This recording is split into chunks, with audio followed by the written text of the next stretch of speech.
Assalamualaikum warahmatullahi wabarakatuh. Kami kelompok 7 dari mata kuliah Psikologi Kepribadian 2, kelas 4A1 akan memaparkan materi mengenai Rother dan Michel. Julian B. Rother lahir pada tanggal 22 Oktober 1916 di Brooklyn, New York, United States. Akibat keadaan depresi besar yang terjadi di Amerika Serikat, keluarganya mengalami hidup yang pahit karena pengangguran. Hal tersebut yang menjadi awal mula Rother mengalami ketertarikan terhadap psikologi. Walaupun Rother berkuliah di jurusan kimia, tetapi tidak mengurangi rasa ketertarikan Rother terhadap psikologi. Terlebih lagi, Rother juga mengikuti kuliah umum yang dibawakan oleh Adler. Setelah Rother lulus dari Brooklyn College pada tahun 1937, ia mengambil graduate work dalam psikologi di University of Iowa dan Indiana University, serta menerima gelar PhD dari Indiana University pada tahun 1941. Rother pernah menjabat sebagai Ketua Eastern Psychological Association pada Divisi Social and Personality Psychology dan Clinical Psychology dari American Psychology Association. Pada tahun 1988, Rother menerima penghargaan APA Distinguished Contribution Award dan tahun berikutnya mendapatkan penghargaan Distinguished Contribution to Clinical Training Award di Council of University Directors of Clinical Psychology. Rother meninggal dunia pada tahun 1995. Menurut Rother dan Walter Mischel dalam Just Fit 2007 berasumsi bahwa faktor kognitif yang membentuk bagaimana manusia akan bereaksi terhadap dorongan dari lingkungannya. Semakin baik seseorang dalam memaknai hidupnya, maka akan semakin baik pula perilaku yang ia tampilkan. Memprediksi perilaku spesifik. Yang pertama, ada potensi perilaku. Kemungkinan bahwa suatu respon tertentu akan terjadi pada suatu waktu dan tempat. Apabila total penguatan dari setiap perilaku yang dilakukan bernilai sama, maka satu perilaku yang memiliki ekspektasi untuk diberi penguatan paling tinggi akan menjadi yang paling mungkin terjadi. Ekspektasi merujuk pada rasa ekspektasi seseorang bahwa suatu penguatan fisik atau seperangkat penguatan akan terjadi dalam suatu situasi. Yang ketiga, nilai penguatan. Saat variabel ekspektasi dan situasional diasumsikan sebagai konstan dan perilaku dibentuk oleh preferensi individu terhadap penguatan yang mungkin didapatkan, yaitu nilai penguatan. Yang keempat, situasi psikologis adalah kumpulan yang kompleks dari tanda-tanda saling berinteraksi yang terjadi pada seseorang dalam waktu yang spesifik. Suatu psikologis harus diperhitungkan bersama ekspektasi dan nilai penguatan dalam menentukan probabilitas dari suatu respon. Selanjutnya ada memprediksi perilaku umum. Yang pertama, ada ekspektasi umum. Ketika di masa lalu seseorang terbiasa mendapat penghargaan atas perilakunya yang meningkatkan status sosial, maka kecil probabilitas bahwa ia akan memohon pada orang lain untuk suatu pekerjaan karena bertentangan dengan peningkatan status sosialnya. Yang kedua, kebutuhan merupakan sebagai perilaku atau seperangkat perilaku yang dilihat orang untuk dapat menggerakkan mereka ke suatu arah tujuan. Perilaku maladaptif, yaitu setiap perilaku defensif yang gagal membawa individu lebih dekat ke tujuan yang diinginkannya. Oleh karena itu, ketika individu yang tidak dapat menyesuaikan diri dengan baik seringkali dicirikan oleh tujuan yang tidak realistis, perilaku yang tidak sesuai, ketidakmampuan atau harapan yang terlalu rendah untuk melakukan perilaku yang diperlukan untuk mendapatkan penguatan positif. Praktek psikologi yang dimaksud di sini yaitu psikoterapi.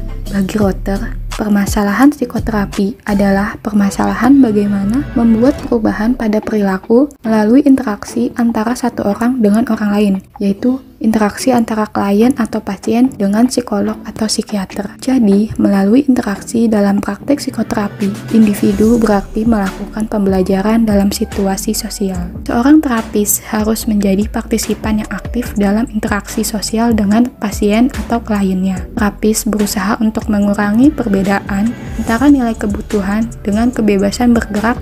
Walter Mischel lahir pada tanggal 22 Februari tahun 1930 di Wina. Ia berkesempatan kuliah melalui beasiswa di New York University dan tertarik pada bidang seni. Pada tahun 1956, Mischel memperoleh gelar doktor dalam psikologi klinis dari Ohio State University, di mana ketertarikan Mischel akan psikologi kognitif sosial mulai muncul. Ia bertugas selama 2 tahun sebagai profesor dan peneliti di Universitas Colorado dan selama 2 tahun di Universitas Harvard dan dalam waktu yang sama juga di Universitas Stanford. Dari 2007 hingga 2008, ia adalah presiden dari Association for Psychological Science. Pada 2011, ia menerima penghargaan psikologi Grawemeyer dari University of Louisville. Pada tahun 2002, Michelle diklasifikasikan oleh American Psychological Association di tempat ke-25 dalam daftar psikolog yang paling banyak dikutip dalam disiplin ini selama abad ke-20. Secara umum, teori kepribadian memiliki dua tipe. Mereka yang melihat kepribadian sebagai entitas dinamis yang termotivasi oleh dorongan, persepsi, kebutuhan, tujuan, dan ekspektasi, serta mereka yang melihat kepribadian sebagai fungsi dari sifat atau disposisi personal yang relatif stabil. Teori kepribadian kognitif afektif ini berpandangan bahwa perilaku berasal dari disposisi personal yang relatif stabil dan proses kognitif afektif yang berinteraksi dengan situasi tertentu. Latar belakang sistem kepribadian kognitif afektif. Yang pertama ada paradoks konsistensi.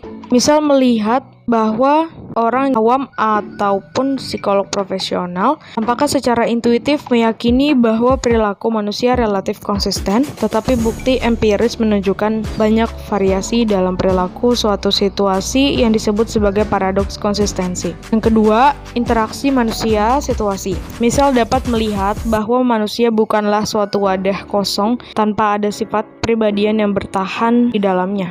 Selanjutnya, sistem kepribadian kognitif afektif. Sistem kepribadian ini menjelaskan keberagaman dalam berbagai situasi dan juga stabilitas dari perilaku dalam diri seseorang. Sistem kepribadian kognitif afektif memprediksikan bahwa perilaku individu akan berubah dari satu situasi ke situasi lainnya. Terdapat 3 sistem kepribadian kognitif afektif. Yang pertama ada prediksi perilaku, yang kedua variabel situasi, dan yang ketiga unit kognitif afektif.